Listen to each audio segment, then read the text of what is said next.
So I'd like to introduce Philip Lewis, who is my co-presenter today. Philip, why don't you say hi? Hey, thanks for having me. Absolutely. Philip is probably one of the most knowledgeable, if not the most knowledgeable EpiGrid people on Earth. He's been here since the beginning, and he's had his hands in every aspect of growth when it comes to EpiGrid. And we do have two companies here, Converge and EpiGrid. They are two separate companies. Converge is our SolidWorks resellership, where we are a full-on SolidWorks reseller with engineering services. And EpiGrid is a separate entity, but it does factor very heavily into everything we do because cloud hosting is really one of the basis for growth in SolidWorks and PDM especially.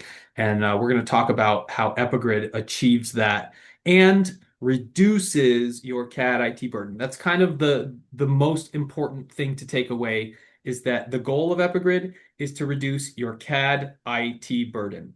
And that notion of CAD IT, it's one of those things where a lot of the time you might have an engineer who is a SolidWorks designer who is tasked with doing that IT portion, or maybe it's the opposite. Maybe it's an IT person who is tasked with doing some of the engineering components.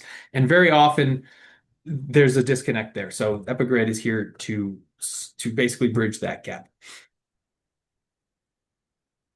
So welcome. We appreciate you taking time out of your busy day to join us here about this session. Today, we're going to welcome today's webinar hosted by Converge and EpiGrid, two organizations with deep expertise in engineering software and cloud infrastructure. And if you can see, I actually have my EpiGrid hat on today. I'm literally wearing my EpiGrid hat Both to talk teams. about EpiGrid. Yeah.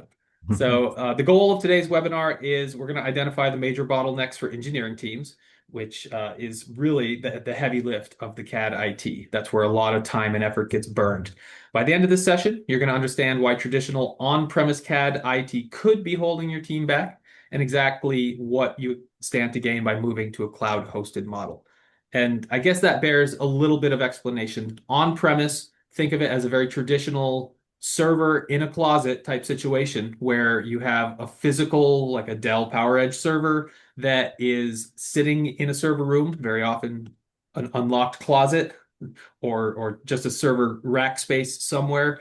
And that server continually needs to be monitored, needs to be updated, needs to be patched. And there's software compatibility considerations that need to be taken, and a whole big burden that comes with understanding how to deploy these SolidWorks and CAD tools specifically. So we're talking about on-premise versus in the cloud, and we'll get into more of that later.